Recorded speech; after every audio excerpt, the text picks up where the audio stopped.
Well, the lucky part of it for me is I live down here around Austin, so I'm here all the time. Sam still lives up in Wisconsin, so we kind of work together that way where we have a studio down here and I'll kind of put stuff together and he'll come down and work on stuff and then go home. But I tend to do a lot of the music and stuff, so it's good. But when South by Southwest comes down here, it kind of transforms the town into a whole different place and a whole different thing. And it's craziness. I've right around the block here, I got my flashers on, so don't tow me, all right?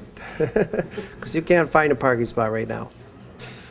Yeah, of course, you do as many shows as you can that make sense. You know, we tend to play, we're lucky that being around so long, we've built audiences up around the country, so we get to do a lot of big outdoor shows ourselves, which are always fun because anytime you have 10,000 people singing one of your songs, it's just like a religious experience. Right. But, you know, we'll be touring wherever we can go. We're trying to jump on some other tours or get dates wherever we can and play wherever we can. That's what we do.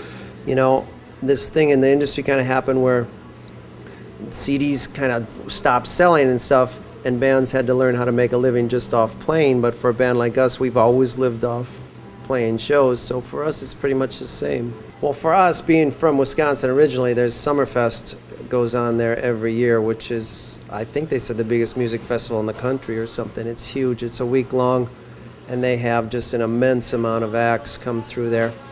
And so because we were local, we always got to play the main stage, you know, so that's about 23,000 people from the area you're playing to, and they always supported us a lot. So that was always my first memory of playing in front of a huge audience was after we put the first record out.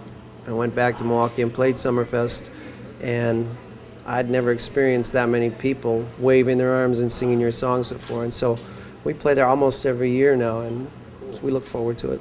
Well, I got a good story. It was an outdoor show, and we were playing in the summer, and it was a big thing. And it was early on, and we didn't have a lot of experience, and Sam, my partner, noticed his guitar was out of tune, so he decided to run off stage and try and tune it.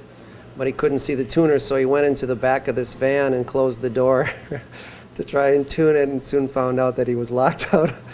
He was locked in the van and couldn't get out for a couple songs, so I got to stand on stage and play a couple songs by myself while he was banging on the door. So that was kind of a disaster.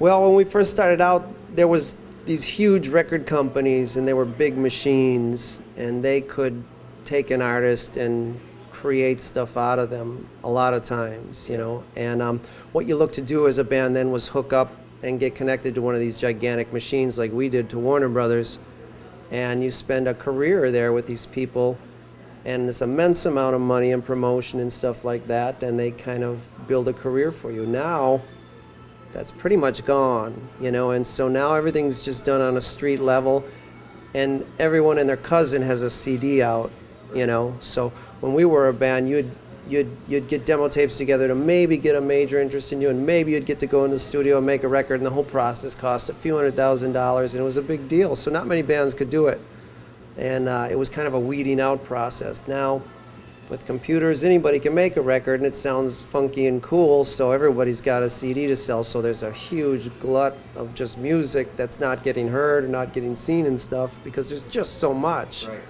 And I think that's the biggest change I've noticed. The big giant machines, there was a lot of problems with them as far as they were controlling everything and the artists weren't making much money. But now it's the opposite. The artists have all the freedom in the world to do what they want, but there's not the big market. It's a lot harder to sell, so you're still not necessarily making a lot of money doing it. And again, I think it's all kind of a weeding out process for people who think, oh, I'll do this and make some money, compared to the people who just, there's nothing else you can do. I mean, I think about that, like, what else could I do? I couldn't do anything. I worked in a car wash before I did this, so that's really all you got, and that's why you do it. You play music because that's just what you are. It is a big accomplishment. I'm not patting myself on the back necessarily. It's just really hard to maintain that long of putting out records and that long of touring and that long of just doing it, because it's tough. It's tough to go on the road, yeah. Mr. Sad Clown is a new record coming out.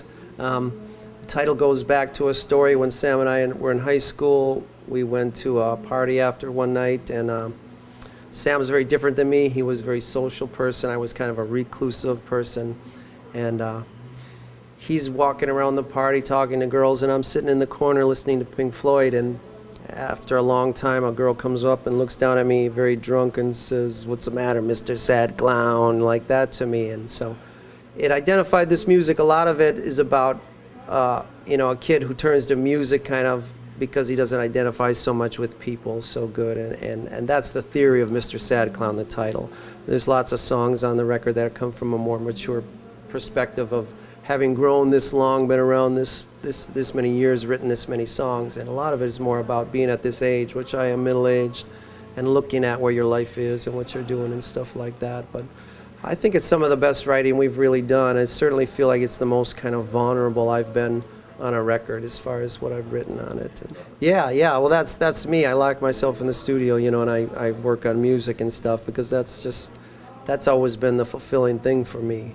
And for other people, it's other things, and that's just the way it is. But for me, if you look at the title of the record, it's a picture of a guitar pickup and a guitar volume knob, because Mr. Sad Clown, that's what it's about. It's turning to the music, turning to the guitar to find that connection and stuff.